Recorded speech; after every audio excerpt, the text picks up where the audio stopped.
Hello everyone. Last class में हमने Newton's laws of motion में फ्रिक्शन पार्ट स्टार्ट किया था। और फ्रिक्शन कब लगता है, किस वजह से लगता है और डायरेक्शन क्या होगी, वो हमने लास्ट क्लास में देख लिया था। अब हम देखेंगे जो भी फ्रिक्शन लगता है उसका मैग्नीट्यूड किस तरह से निकाला जाता है।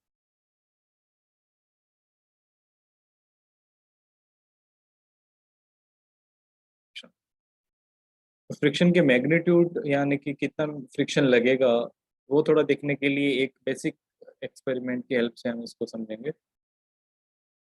सपोज करो ये एक रफ सरफेस है, इसके ऊपर एक मास एम का ब्लॉक रखा हुआ है और ये है 10 kg। और उसी सरफेस पे एक दूसरा ब्लॉक रखा हुआ है 5 kg का।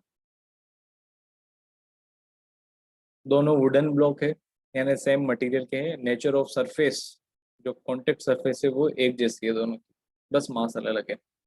अगर आपको बोला जाए इन दोनों में से किसी एक बॉक्स को आपको स्लाइड कराना है, किसको स्लाइड कराना इजी रहेगा? अगर 10 kg वाले बॉक्स पे फोर्स लगाओगे तो हेवी बॉक्स है, इसलिए इसको ज़्यादा फोर्स लगा के पुश करना पड़ेगा। और 5 kg वाले बॉक्स को इजीली मूव किया जा सकता है। अब आपने 5 न्यूटन लगाया, इस पे फोर्स नहीं मूव हुआ। 10 न्यूटन लगाया, नहीं मूव हुआ। सपोज इसमें 20 न्यूटन फोर्स लगाने पे ये मूव होता है। एक एग्जांपल ले रहे हैं हम। तो 20 न्यूटन से कम पे ये मूव नहीं हो रहा है, तो इसको अपोज कौन कर रहा है? रिलेटिव मोशन की टेंडेंसी होगी लेफ्ट साइड में, उसको अपोज करेगा इस पे फ्रिक्शन जो लगेगा वो ग्राउंड पे फ्रिक्शन लगेगा आगे। तो जब तक मूव नहीं हो रहा है तब तक फ्रिक्शन अपोज कर पा रहा है। इसलिए हम बोल सकते हैं कि फ्रिक्शन इस केस में कितना है? 20 न्यूटन। इसलिए जब फ्रिक्शन से ज़्यादा फोर्स लगाओगे आप तो नेट फोर्स आएगा और ये मूव हो जाएगा। ये मिनिमम फोर्स हम मान रहे हैं, एफ मिनिमम मान लो इसको मूव कराने के लिए। सिमिलरली इस ब्लॉक को मूव कराने के लिए एफ मिनिमम जो है वो आपका कम होगा, 10 न्यूटन। तो जो ये मिनिमम फोर्स है ये फ्रिक्शन के इक्वल होगा। तो एक तरह से हम ये बोल सकते हैं कि फ्रिक्शन जो है that is proportional to weight of block.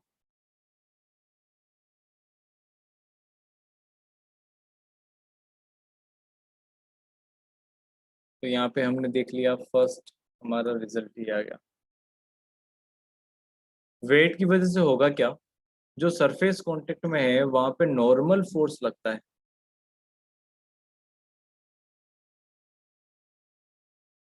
ये नॉर्मल फोर्स कितना होगा इस कंडीशन में? ऊपर की तरफ नॉर्मल, नीचे की तरफ mg लगेगा। तो नॉर्मल यहाँ पे mg को बैलेंस करेगा।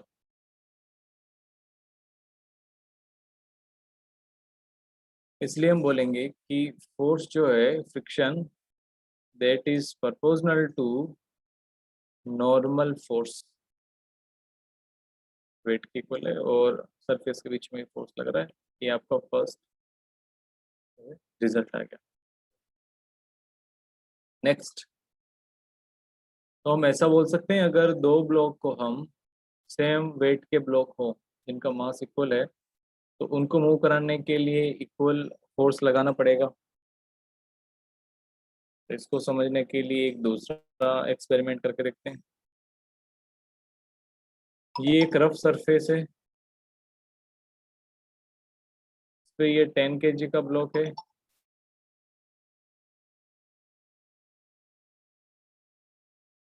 और इस पे आपने फोर्स लगाया है एफ। मूव कराने के लिए मिनिमम फोर्स कितना चाहिए? Suppose 20 Newton. अगर इसी ब्लॉक को एक कम फ्रिक्शन वाली सरफेस पे रखा जाए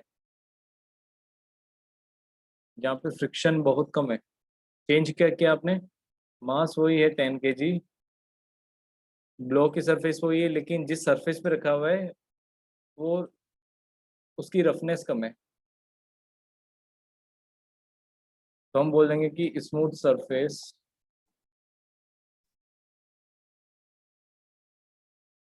टोटल स्मूथ नहीं है, less rough.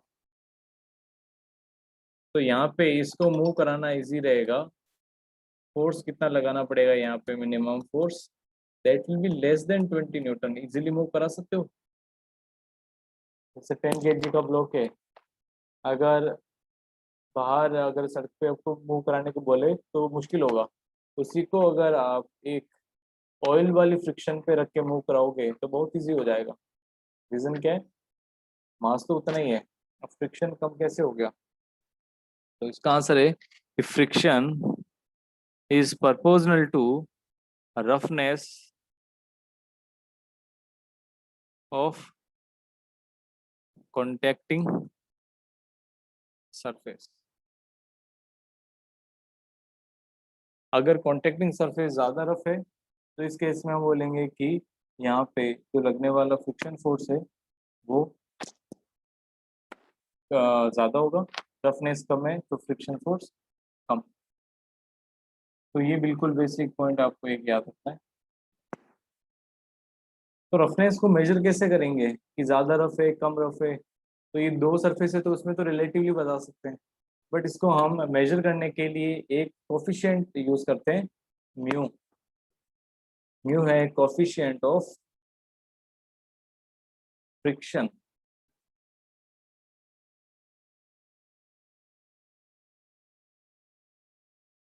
Mu is proportional to roughness of surface.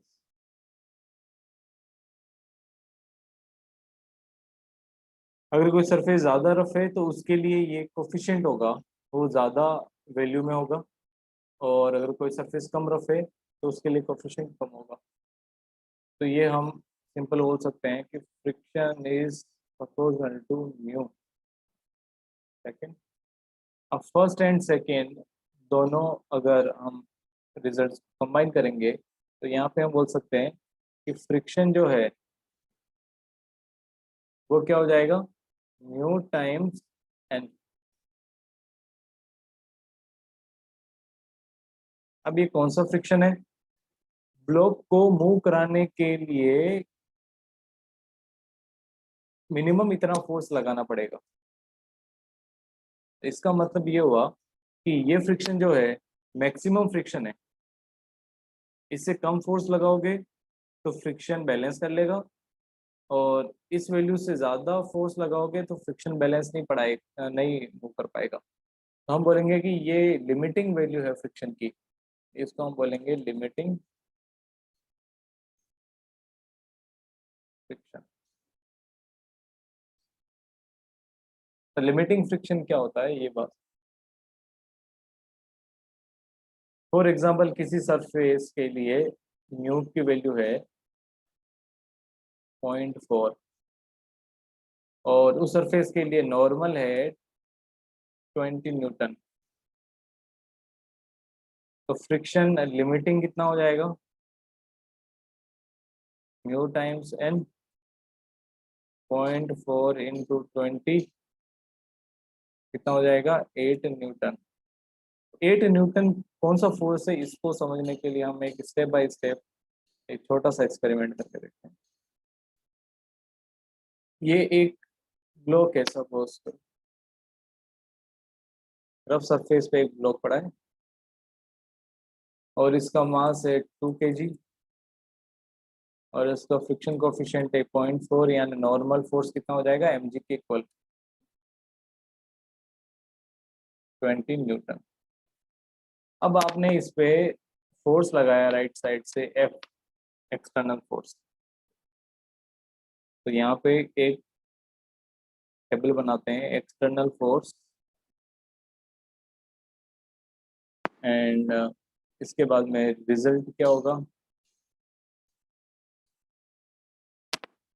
Friction force कितना होगा। फर्स्ट, अगर फोर्स आप 1 न्यूटन लगाओगे तो ये ब्लॉक मूव नहीं करेगा, रेस्ट पे रहेगा, ग्राउंड के रेस्पेक्ट में रेस्ट पे रहेगा। तो मतलब इस पे नेट फोर्स जीरो है, न्यूटन का फर्स्ट लॉ कि अगर किसी ऑब्जेक्ट पर नेट फोर्स जीरो होगा तो ऑब्जेक्ट रेस्ट पे रहता है। तो फ्रिक्शन जो है पीछे की तरफ लगेगा। फ्रिक्शन की डायरेक्शन क्या होती है, जिस तरफ रिलेटिव मोशन की टेंडेंसी होती है या रिलेटिव मोशन होता है उसके अपोजिट साइड में। यहाँ पे टेंडेंसी है, रिलेटिव मोशन नहीं हो रहा है अभी तक, तो टेंडेंसी फॉरवर्ड डायरेक्शन में है, इसलिए फ्रिक्शन इस पे बैकवर्ड डायरेक्शन लगेगा। कितना लगेगा, 1 न्यूटन, तभी नेट फोर्स जीरो होगा। अब अगर फ्रिक्शन आप 2 न्यूटन एक्सटर्नल फोर्स बढ़ा के 2 न्यूटन कर दो, अभी भी ये मूव नहीं होता है, तो फ्रिक्शन कितना है अभी, 2 न्यूटन हो गया, तभी नेट फोर्स जीरो। इसको बढ़ा के आपने 3 न्यूटन किया, अभी भी रेस्ट पे है, फ्रिक्शन 3 न्यूटन हो जाएगा। तो यहाँ पे देखो कि फ्रिक्शन रिक्वायरमेंट के अकॉर्डिंग चेंज हो रहा है, इंक्रीज हो रहा है।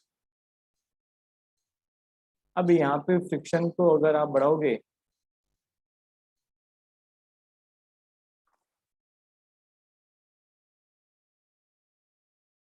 फ्रिक्शन को अगर बढ़ाएंगे तो यहाँ पे क्या होगा, फोर्स आपने 4 न्यूटन कर दिया, अभी भी रेस्ट पे रहेगा, मतलब फ्रिक्शन 4 न्यूटन हो गया। तो रिक्वायरमेंट के अकॉर्डिंग फ्रिक्शन बढ़ रहा है। इसी तरह से हम फोर्स को 5 न्यूटन कर देंगे, फिर भी रेस्ट पे रहेगा, फ्रिक्शन कितना हो जाएगा, 5 न्यूटन। एक्सटर्नल फोर्स को 6 न्यूटन कर देंगे, अभी भी मूव नहीं होगा ये, 6 न्यूटन। फ्रिक्शन को अगर 7 न्यूटन कर दिया, अभी भी ब्लॉक मूव नहीं किया, फ्रिक्शन लगेगा 7 न्यूटन। अब फोर्स को अगर 8 न्यूटन कर दिया, अभी भी रेस्ट पे है, फ्रिक्शन कितना लगेगा, 8 न्यूटन। लेकिन यहाँ पे हमने लिमिटिंग फ्रिक्शन की वैल्यू निकाली है 8 न्यूटन। मतलब क्या है, इतने फोर्स को ये बैलेंस कर सकता है फ्रिक्शन, 8 न्यूटन लगा था, बैलेंस कर दिया फ्रिक्शन 8 न्यूटन। अब फोर्स अगर आप 9 न्यूटन लगाने लगे तो अब ये मूव कर जाएगा, मोशन में आएगा। मोशन में आएगा तो फ्रिक्शन जो है अब नहीं बढ़ेगा, फ्रिक्शन 8 न्यूटन ही लगेगा। तो एफ नेट कितना हो जाएगा, तो यहाँ पे एफ नेट की वैल्यू भी बता देते हैं, 0 0 0 0 0 0।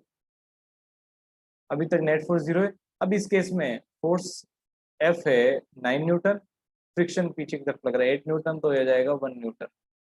फ्रिक्शन 10 न्यूटन कर दिया तो मोशन में रहेगा,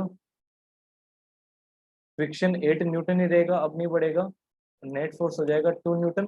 तो इस नेट फोर्स की वजह से ये ब्लॉक मूव करेगा। जब तक नेट फोर्स नहीं, तब तक मोशन नहीं होगा, रेस्ट पे है तो रेस्ट पे रहेगा, ये न्यूटन ने फर्स्ट लॉ में बताया था। तो यहाँ से फ्रिक्शन की वैल्यूज को एक बार ऑब्जर्व करो। फोर्स इनिशियली जब बढ़ा रहा था तब फ्रिक्शन की वैल्यू भी बढ़ रही थी, 1 2 3 4 5 6 7 8।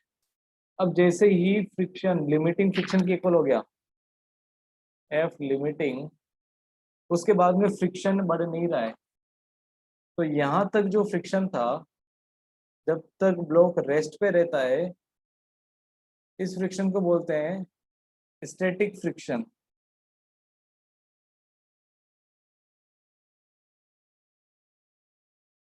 ये जो फ्रिक्शन कब लग रहा है, जब नेट फोर्स नॉन जीरो है, मतलब मोशन में है। तो ऑब्जेक्ट अगर मूव कर रहा है उस टाइम पे जो फ्रिक्शन लगता है उसको बोलते हैं काइनेटिक फ्रिक्शन। तो काइनेटिक फ्रिक्शन की वैल्यू कितना है, 8 न्यूटन इस केस में। तो एफ काइनेटिक बोल दो इसको, और इसको बोल दो एफ स्टैटिक।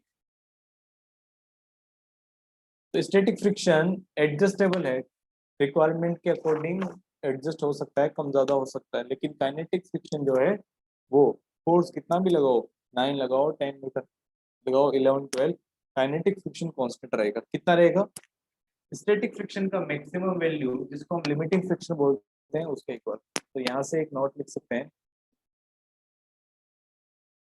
Static friction. तो पहले फ्रिक्शन के बारे में एक बार लिख लेते हैं।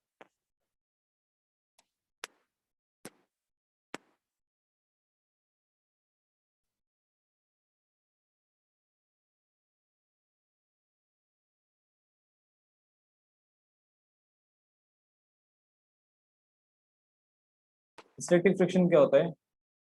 When there is tendency to relative motion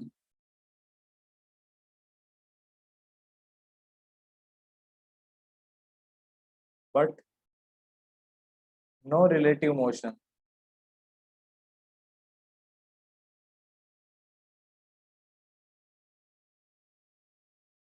between contacting surfaces, then friction will be static.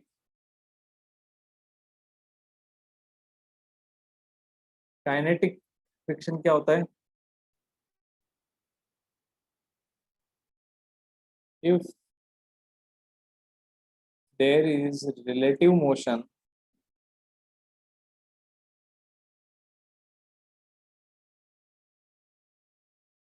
between contacting surfaces, then friction will be kinetic. Kinetic बोल सकते हैं या इसको डायनेमिक भी बोला जाता है. फर्स्ट वाला है स्टैटिक, सेकंड वाला है डायनेमिक या फिर काइनेटिक. अब यहाँ पे नोट, स्टैटिक फ्रिक्शन है सेल्फ एडजस्टेबल है. Static friction is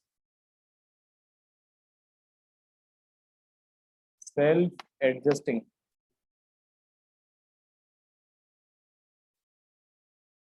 in nature. कि जितने की रिक्वायरमेंट है उसके अकॉर्डिंग चेंज होगा. But maximum value of static friction maximum कितना हो सकता है, जिसको हम लिमिटिंग फ्रिक्शन भी बोलते हैं, वो होता है म्यू स्टैटिक इनटू नॉर्मल. अब यहाँ पे म्यू क्या है? फ्रिक्शन कोफिशिएंट स्टैटिक के लिए. Static friction coefficient and limiting friction जो काइनेटिक फ्रिक्शन है,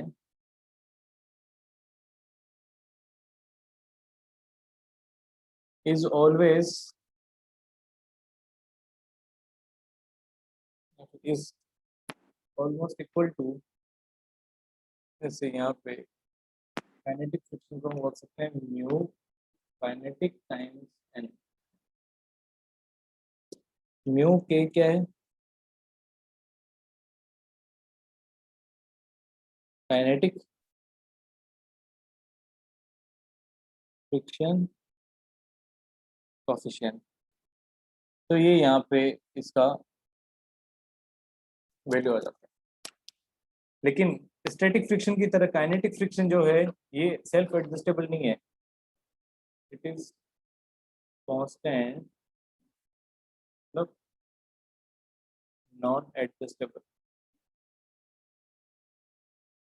रिलेटिव मोशन हो रहा है, चाहे एक्सेलरेशन कितना भी हो, वेलोसिटी कितना हो, रिलेटिव, काइनेटिक फ्रिक्शन सेम रहेगा. अब काइनेटिक फ्रिक्शन का कोफिशिएंट है वो थोड़ा सा कम होता है स्टैटिक से.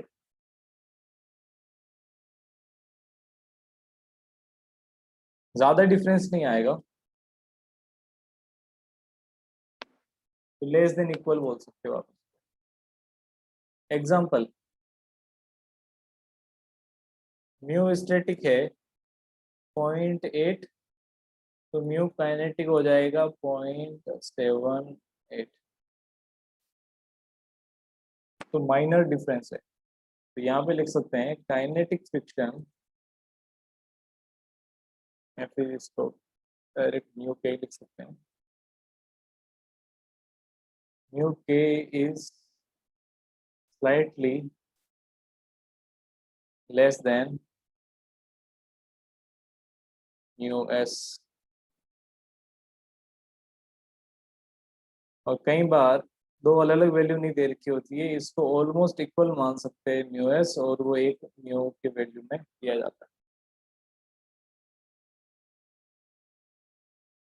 अगर अलग अलग दे रखा है वैल्यू तो अलग अलग वैल्यू यूज करेंगे, और अगर स्टैटिक फ्रिक्शन काइनेटिक फ्रिक्शन अलग नहीं देके एक ही फ्रिक्शन कोफिशिएंट दे रखा है तो हमें उसको काइनेटिक और स्टैटिक दोनों को सेम मानना है।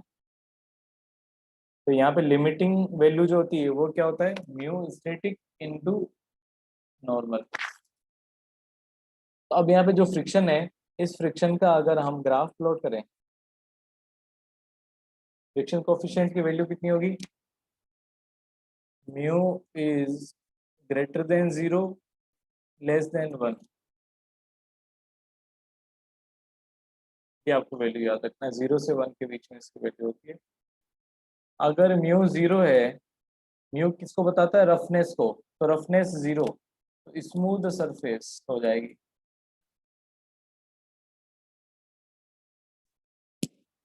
Frictionless.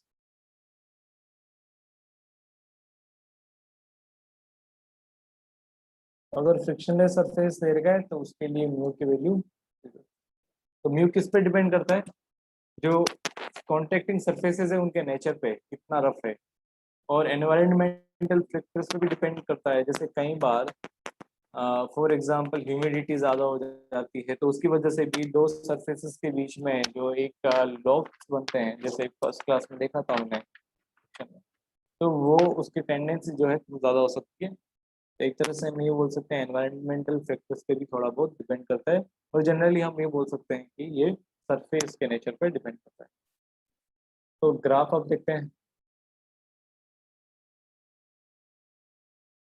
Graph of friction.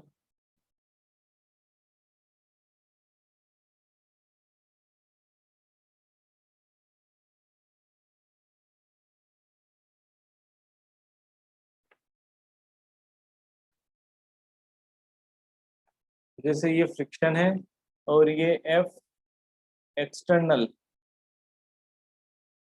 Net,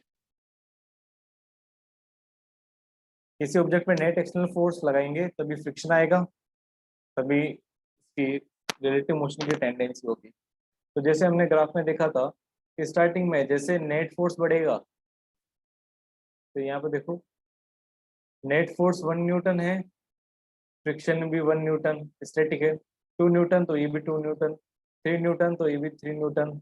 तो जितना आपका फोर्स है एक्सटर्नल नेट, उतना ही फ्रिक्शन आएगा। तो यहाँ पे स्टार्टिंग में ग्राफ इस तरह से बनेगा,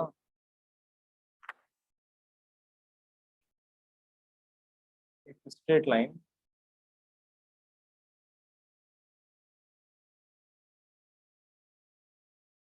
जिसका एंगल कितना है, ये 45 डिग्री, स्लोप 1 होगी तभी ये इक्वल वैल्यू देगा। अब ये क्या मैक्सिमम पे पहुंच गए, सपोज ये वैल्यू है लिमिटिंग, एफ लिमिटिंग कितना होगा, म्यू स्टैटिक्स टाइम नॉर्मल, यहाँ तक वैल्यू आ गई। अब फ्रिक्शन नहीं बढ़ेगा। अब इसके बाद में एफ नेट को अगर और ही बढ़ाते गए तो एकदम से ये थोड़ा सा डिक्रीज होगा, फिर ये कांस्टेंट हो जाएगा। अब डिक्रीज होने के बाद में जो ये कांस्टेंट वैल्यू आती है, ये कांस्टेंट वैल्यू कौन सी होगी, काइनेटिक फ्रिक्शन। तो इसकी वैल्यू लिमिटिंग फ्रिक्शन से थोड़ा कम होगा, ये हो जाएगा mu kinetic times N, F kinetic है। काइनेटिक फ्रिक्शन की वैल्यू लिमिटिंग फ्रिक्शन से स्लाइटली लेस देन होता है, और कई बार हम इस डिफरेंस को नेग्लेक्ट भी करते हैं, लेकिन एक्चुअल में थोड़ा कम है, इसलिए यहाँ पे एग्जैक्ट ग्राफ इस तरह से बनेगा।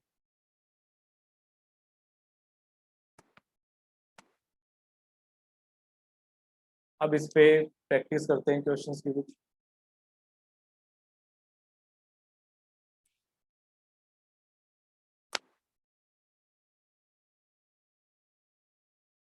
ये एक सरफेस दे रखी है, इस सरफेस पे 5 kg का ब्लॉक है। इस 5 kg के ब्लॉक पे सपोज फ्रिक्शन कोफिशिएंट म्यू आपको दे रखा है 0.5 और इस 5 kg के ब्लॉक को एक स्ट्रिंग से कनेक्ट किया है।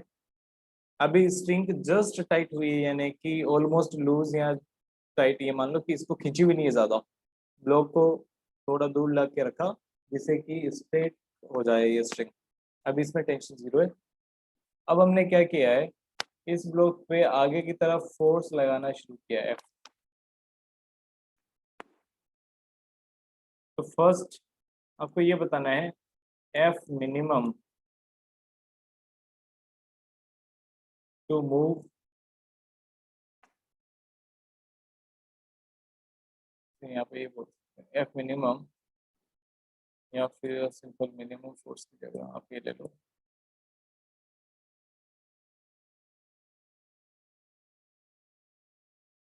If F is equal to 14 newton then find tension in string and second आपको ये बताना है magnitude and direction of friction if F equal to 20 newton. तो यहाँ पे देखो, फर्स्ट पार्ट पहले करेंगे, फ्री बॉडी डायग्राम बनाएंगे ब्लॉक का 5 kg। इस पे नीचे की तरफ फोर्स लगेगा mg 15 न्यूटन। तो ऊपर की तरफ फोर्स होगा नॉर्मल, तो वर्टिकल डायरेक्शन में मोशन नहीं करेगा, इसलिए नॉर्मल फोर्स कितना हो जाएगा 15 न्यूटन। और हॉरिजॉन्टल डायरेक्शन में अब पीछे की तरफ इस पे टेंशन लगेगा। ये जब टेंशन फोर्स पड़ रहे थे तो यहाँ पे एक पॉइंट देखा था कि टेंशन हमेशा ऑब्जेक्ट से दूर की तरफ लगती है, तो टेंशन ब्लॉक से अवे डायरेक्शन में आपने देख लिया। अब यहाँ पे फोर्स इस तरफ लग रहा है 14 न्यूटन, तो फिसलने की टेंडेंसी किस तरफ होगी, जिस तरफ फोर्स लग रहा है उस तरफ फिसलने की टेंडेंसी होगी। तो फ्रिक्शन किस तरफ लगेगा, क्योंकि स्ट्रिंग ब्रेक नहीं हो रही है तो इसका मोशन तो होगा नहीं ग्राउंड के रेस्पेक्ट में, स्ट्रिंग इसको रोकेगी, तो टेंडेंसी होगी रिलेटिव मोशन की आगे की तरफ, तो फ्रिक्शन लगेगा पीछे की तरफ। तो यहाँ से हमने डायरेक्शन देख ली। अब यहाँ पे रेस्ट पे है, इस कंडीशन में पहले हम देखेंगे कि फ्रिक्शन मैक्सिमम कितना आ सकता है। लिमिटिंग फ्रिक्शन हो जाएगा म्यू इंटू एन। अब यहाँ पे म्यू ए की वैल्यू दे रखा है, तो इसी को काइनेटिक फ्रिक्शन कोफिशिएंट मानना है और इसी को स्टैटिक फ्रिक्शन कोफिशिएंट मानना है। तो हो जाएगा ये 0.5 इंटू 50, तो हो जाएगा 25 न्यूटन। इसका मतलब ये है कि जब तक एक्सटर्नल फोर्स है 25 न्यूटन से कम होगा तब तक ये ब्लॉक जो है कॉन्टेक्ट छोड़ेगा नहीं ग्राउंड से, और स्ट्रिंग बिल्कुल भी टाइट नहीं होगी। जैसे 25 से ज़्यादा हो गया तो अब फ्रिक्शन इसको रोक नहीं पाएगा मूव होने से।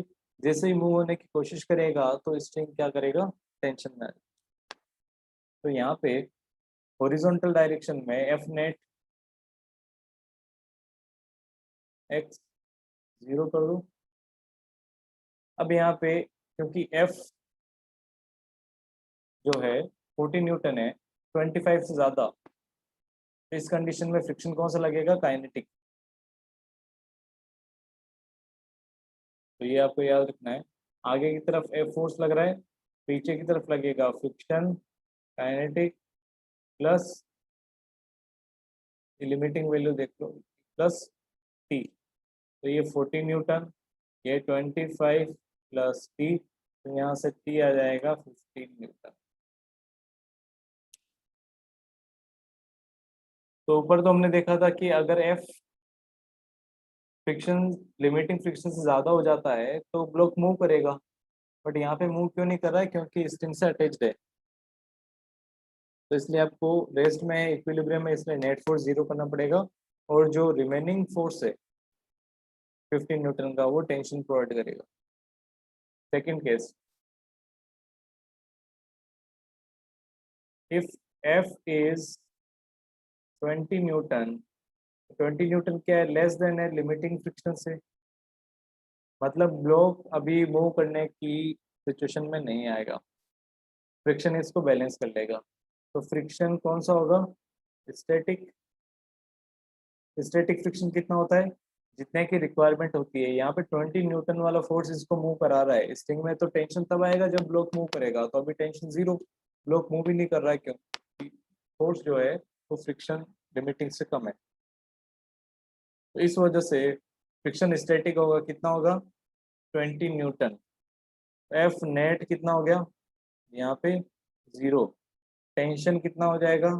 0। तो टेंशन कब आएगा? जब ये फोर्स लिमिटिंग फ्रिक्शन यानी 25 न्यूटन को क्रॉस कर जाएगा तब। नेक्स्ट,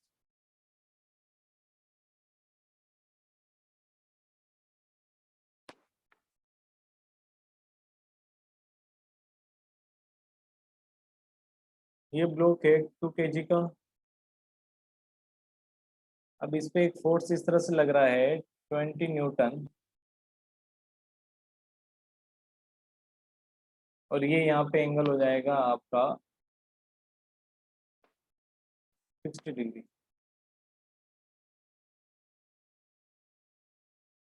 फ्रिक्शन कोफिशिएंट यहाँ पे 0.2 है।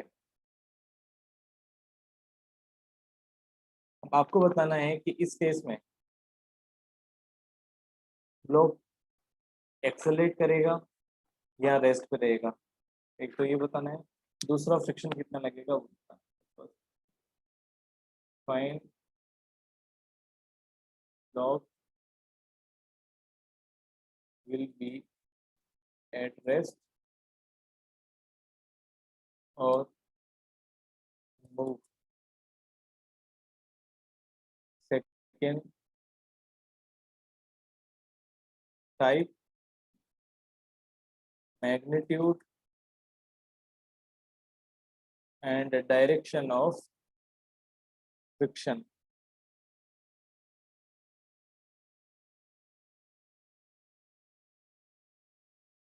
तो फ्री बॉडी डायग्राम बनाएंगे।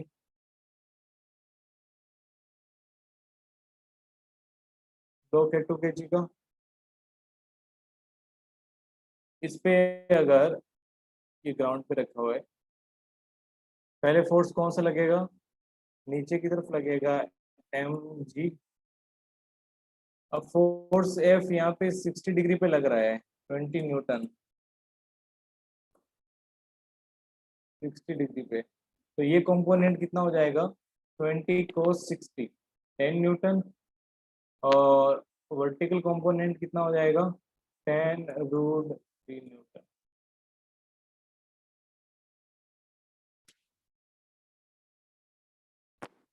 अब नॉर्मल फोर्स ऊपर लगेगा, फ्रिक्शन लगेगा पीछे की तरफ, क्योंकि आगे की तरफ फिसलने की टेंडेंसी है, तो फ्रिक्शन इस पे पीछे की तरफ। ये ब्लॉक पे जो भी फोर्सेस लग रहे हैं उनको हमने ड्रॉ कर लिया। अब vertical motion, vertical direction, F net 0 होगा, तो ऊपर की तरफ लग रहा है नॉर्मल प्लस 10√3, और नीचे की तरफ लग रहा है एम जी, कितना है? 20 न्यूटन। तो एन कितना हो जाएगा? 20 - 10√3, ये हो जाएगा 20 माइनस ऑलमोस्ट 17, तो ये हो जाएगा ऑलमोस्ट 3 न्यूटन। नॉर्मल फोर्स कितना लग रहा है? 3 न्यूटन। तो नॉर्मल फोर्स 3 न्यूटन है, तो लिमिटिंग फ्रिक्शन कितना होगा? वो होता है म्यू टाइम्स नॉर्मल। तो म्यू है 0.2, नॉर्मल है आपका 3, तो ये हो जाएगा 0.6 न्यूटन। मतलब अगर नेट फोर्स हॉरिजॉन्टल डायरेक्शन में 0.6 न्यूटन से ज़्यादा हो गया तो ब्लॉक मूव कर जाएगा। अब एफ कितना लग रहा है नेट, अब हॉरिजॉन्टल डायरेक्शन की बात करते हैं। एफ नेट लगेगा आगे की तरफ 10 न्यूटन, जो कि ज़्यादा है लिमिटिंग फ्रिक्शन से, इसलिए ब्लॉक क्या करेगा, मूव होगा। Block will move. मोशन होगा तो फ्रिक्शन क्या होगा, काइनेटिक कितना हो जाएगा, म्यू टाइम्स एन। काइनेटिक और स्टैटिक अलग अलग नहीं दे रखा है, इसलिए म्यू वही वैल्यू लेना है। तो 0.6 न्यूटन आ जाएगा। तो एफ नेट हॉरिजॉन्टल डायरेक्शन में कितना आ जाएगा, 10 माइनस फ्रिक्शन। तो 10 माइनस 0.6, ये हो जाएगा 9.4 न्यूटन। तो एक्सेलरेशन कितना आएगा, 9.4 न्यूटन अपॉन मास है 2 kg। तो ये हो जाएगा आपका, ये 9 का 4.5, 4.7 मीटर पर सेकंड। इस एक्सेलरेशन से एक्सेलरेट करेगा। पहले आपको ये देखना है कि नॉर्मल फोर्स कितना होगा। तो नॉर्मल हमेशा mg के इक्वल नहीं होता है। वर्टिकल डायरेक्शन में फोर्स बैलेंस करके नॉर्मल निकालना है, उसके बाद में लिमिटिंग फ्रिक्शन की वैल्यू निकालना है। फिर ये देखना है कि फोर्स जो नेट लग रहा है तो लिमिटिंग फ्रिक्शन से ज़्यादा है या कम है। अगर ज़्यादा फोर्स हो जाता है तो उस केस में आपको काइनेटिक फ्रिक्शन लगाना होगा। कम है तो ब्लॉक मूव नहीं करेगा, और फ्रिक्शन कितना लगेगा, जितना बाहर से नेट फोर्स लग रहा है उसके इक्वल।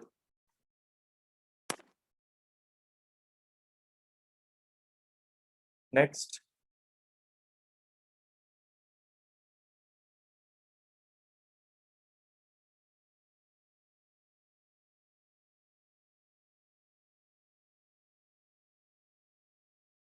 ये 4 kg का ब्लॉक है।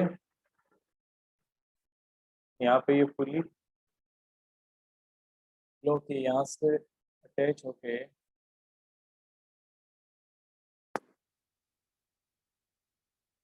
और ये एक पुली यहाँ पे, और इस पुली से एक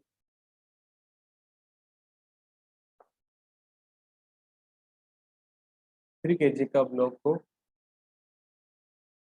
अटैच कर, या फिर इसको आप रिज्यूम कर लो।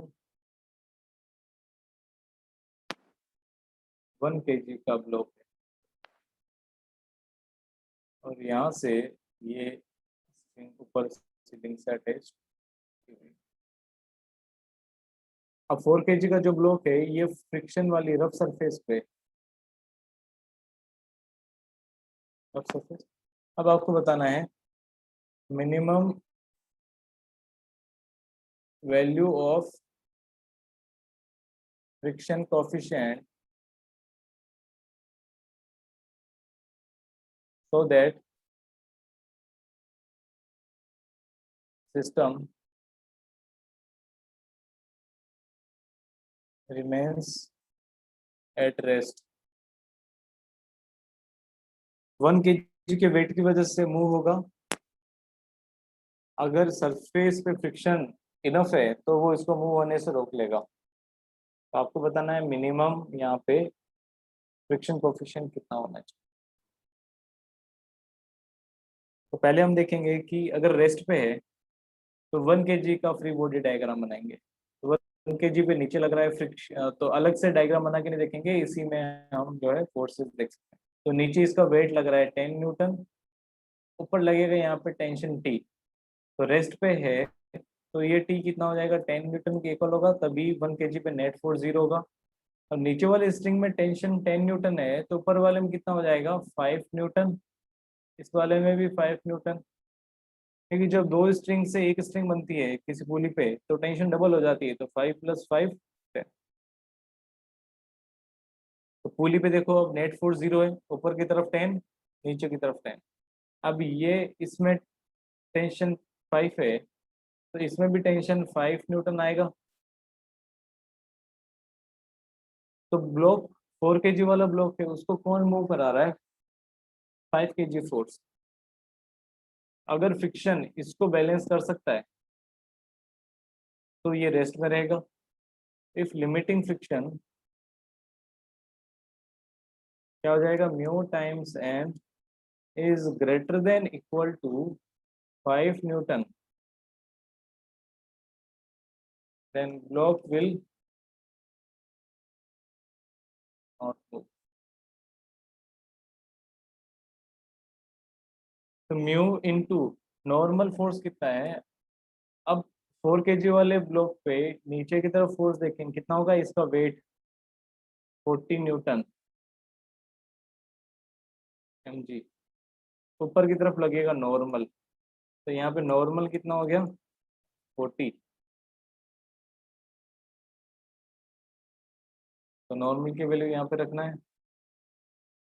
x should be greater than equal to 5। तो यहाँ पे म्यू कितना होगा, ग्रेटर देन इक्वल टू 5/40।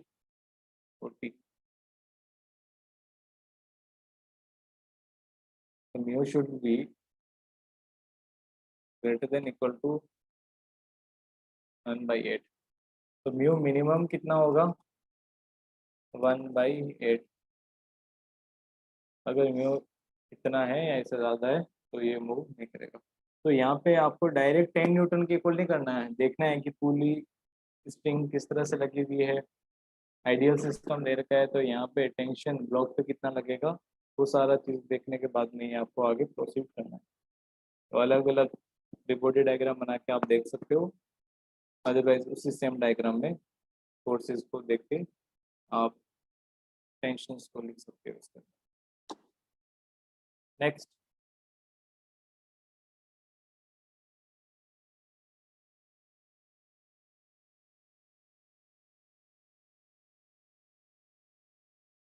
जैसे ऐसा कुछ क्वेश्चन हो गया, फॉर एग्जांपल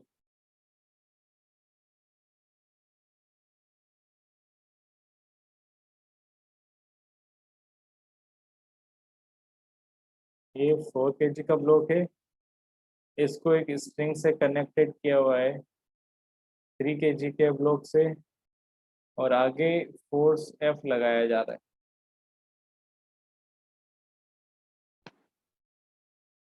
फ्रिक्शन कोफिशिएंट 0.4 है, म्यू की वैल्यू, चलो दोनों सरफेस पे अलग अलग दे देते हैं क्योंकि ब्लॉक अलग अलग मटेरियल का है। तो यहाँ पे फ्रिक्शन कोफिशिएंट इसके लिए म्यू दे रखा है 0.4, इसके लिए म्यू की वैल्यू दे रखी है 0.5। इफ चलो यहाँ first part, find F minimum to move the system. Second part आपको करना है, if F is equal to 100 newton then find tension in string।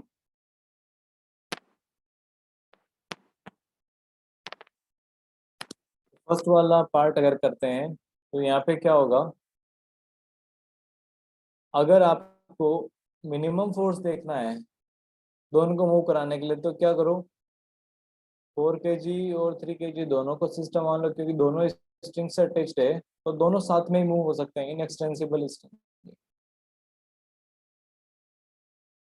तो ये फ्रिक्शन, तो यहाँ पे फ्रिक्शन कितना लगेगा 0.4 टाइम्स नॉर्मल, नॉर्मल कितना होगा mg के इक्वल। तो 40 का 0.4 कितना होगा 16 न्यूटन। ये फ्रिक्शन 1 है, और इस वाले ब्लॉक पे कितना लगेगा फ्रिक्शन? 0.5 टाइम्स जो इसका वेट है, वेट हो जाएगा 30, 30 का हाफ हो जाएगा 15, तो इस पे पीछे की तरफ फ्रिक्शन लगेगा 15 न्यूटन। तो ए और बी पूरा सिस्टम जो है उस पे नेट फोर्स कितना लग रहा है? ये हो जाएगा एफ नेट इक्वल टू, जैसे यहाँ पे अगर देखें, फ्रिक्शन टोटल 16 प्लस 15, ये हो जाएगा 31। अगर F is greater then 31 Newton तो ये मूव हो जाएगा। तो मिनिमम फोर्स कितना लगाना पड़ेगा? एफ मिनिमम आपको हो जाएगा 31 न्यूटन। यहाँ पे जो टेंशन है वो इंटरनल फोर्स है, इसलिए उसको इस फ्री बॉडी डायग्राम में नहीं बनाएंगे। नेक्स्ट,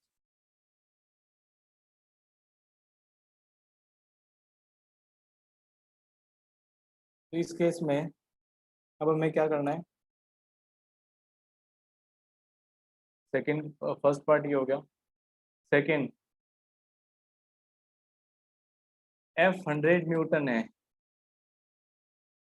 तो यहाँ पे फ्रिक्शन जो मैक्सिमम है, लिमिटिंग, ये क्या हो जाएगा? लिमिटिंग फ्रिक्शन आ गया 31, it is greater then friction limiting, तो ये मूव करेगा सिस्टम। तो एफ नेट कितना हो जाएगा सिस्टम पे? 100 माइनस लिमिटिंग फ्रिक्शन कितना? 31, क्योंकि मैक्सिमम फ्रिक्शन इतना ही लगेगा, तो ये हो जाएगा आपका 69 न्यूटन। एफ नेट 69 न्यूटन है, तो ए और बी को दोनों को सिस्टम आना है, तो एक्सेलरेशन कितना हो जाएगा? F net upon mass of system, तो ये हो जाएगा F net 69 Newton upon mass of system है, फर्स्ट वाले का है 4, सेकंड वाले का 3, तो 7 न्यूटन, 7 kg। तो 69/7 ऑलमोस्ट आ जाएगा 10 मीटर पर सेकेंड स्क्वायर। तो ये एक्सेलरेशन आ गया। हमें टेंशन निकालना है, तो हम क्या करेंगे? यहाँ पे दोनों को एक बार फिर से बना देते हैं। तो 4 kg वाला जो ब्लॉक है उस पे आगे की तरफ ओनली टेंशन लगेगा, फ्री बॉडी डायग्राम जब बनाएंगे तो 100 न्यूटन का इस पे नहीं लग रहा है, तो फ्रिक्शन इस पे कितना लग रहा है? 16 न्यूटन। तो इस पे नेट फोर्स हो जाएगा T-16, ये किसके इक्वल हो जाएगा? इसका एक्सेलरेशन है ऑलमोस्ट 7 मीटर पर सेकेंड स्क्वायर, यहाँ 7 से थोड़ा कम होगा, तो भी 10 से थोड़ा कम होगा, बट हमने इसको ऑलमोस्ट 10 मान लिया। तो ये कितना हो जाएगा? मास इंटू एक्सेलरेशन, तो T-16 हो जाएगा, mass is equal to 4 kg, acceleration 10, tension will be equal to 40 plus 16, 56 newton. तो यहाँ से हमने अब इसके अंदर टेंशन कितना होता है वो भी देख लिया। तो इस तरह से जो भी सिस्टम दे रखा है उस सिस्टम के अकॉर्डिंग आपको देखना पड़ेगा कि फ्री बॉडी डायग्राम किसका बनाना है, सिस्टम किसका लेना है, कि हमें एक्सेलरेशन पूछा है, फ्रिक्शन पूछा है या क्या। तो ये हमारा फ्रिक्शन चैप्टर में बेसिक जो भी है, फ्रिक्शन का टाइप, कितना फ्रिक्शन लगेगा, काइनेटिक फ्रिक्शन क्या होता है, स्टैटिक फ्रिक्शन क्या होता है, ये सारी चीज़ों के बारे में हमने देख लिया और क्वेश्चन की प्रैक्टिस कर ली। अब यहाँ पे इसके आगे जो है ब्लॉक ऑन ब्लॉक सिस्टम आता है, कि अगर एक ब्लॉक के ऊपर दूसरा ब्लॉक रखा हुआ है तो उस केस के अंदर उस पर फ्रिक्शन कितना लगेगा और सिस्टम मूव करेगा या नहीं करेगा, तो वो सारी चीज़ें हम नेक्स्ट क्लास में देखेंगे। इस पे एक क्वेश्चन और कर लेते हैं। अगर आपको पूछा जाए इसी के अंदर third part,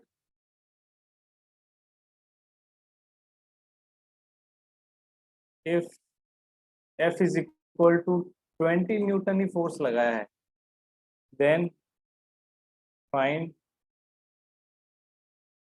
friction on two blocks.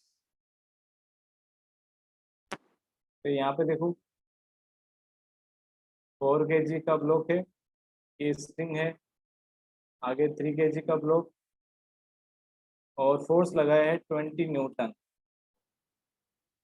First वाले पे फ्रिक्शन 1 लगेगा, लिमिटिंग कितना हो जाएगा, ये है 15 न्यूटन। सेकंड वाले पे फ्रिक्शन लिमिटिंग कितना है, 16 न्यूटन। तो 3 kg वाले का अगर फ्री बॉडी डायग्राम हम बनाएं तो यहाँ पे इस वाले ब्लॉक पे free body diagram of 3 kg,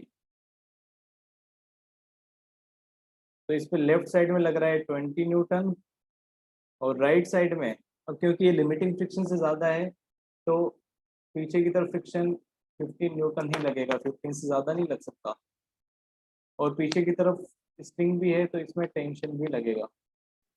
तो T + 15 ये हो जाएगा 20, तो यहाँ से टेंशन इन स्प्रिंग हो जाएगा 5 न्यूटन। अब 4 kg का फ्री बॉडी डायग्राम बनाएंगे। तो 4 kg पे आगे ओनली टेंशन ही लग रहा है, कितना है 5 न्यूटन। अब इसका लिमिटिंग फ्रिक्शन 16 न्यूटन है, तो इस पे नेट फोर्स 16 से कम है, F limiting is 16 Newton, that is greater than F net।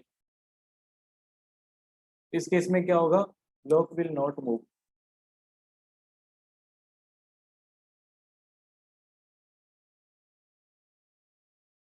Block move नहीं करेगा तो फ्रिक्शन कितना लगेगा, स्टैटिक होगा, कितना लगेगा जितना रिक्वायरमेंट है 5 न्यूटन। तो सेकंड वाले ब्लॉक पे 5 न्यूटन फ्रिक्शन, लेकिन 3 kg वाले ब्लॉक पे फ्रिक्शन लगेगा 15 न्यूटन। अब ये मैक्सिमम फ्रिक्शन है, दोनों स्ट्रिंग से कनेक्टेड है, 4 kg वाला मूव नहीं करेगा तो ऑब्वियस है कि 3 kg वाला भी मूव नहीं करेगा, बट इसका ग्राउंड से जो बॉन्ड है वो टूट चुका है, तो ये फ्री हो चुका है, बट 4 kg के वाले की वजह से मूव नहीं कर रहा है। तो ये आप इस तरह से क्वेश्चन को सोल्व कर सकते हो कि मैक्सिमम फ्रिक्शन होने के बावजूद भी हो सकता है कि वो ब्लॉक मूव नहीं करे, उसके लिए कंडीशन क्या है वो हमने देख लिया।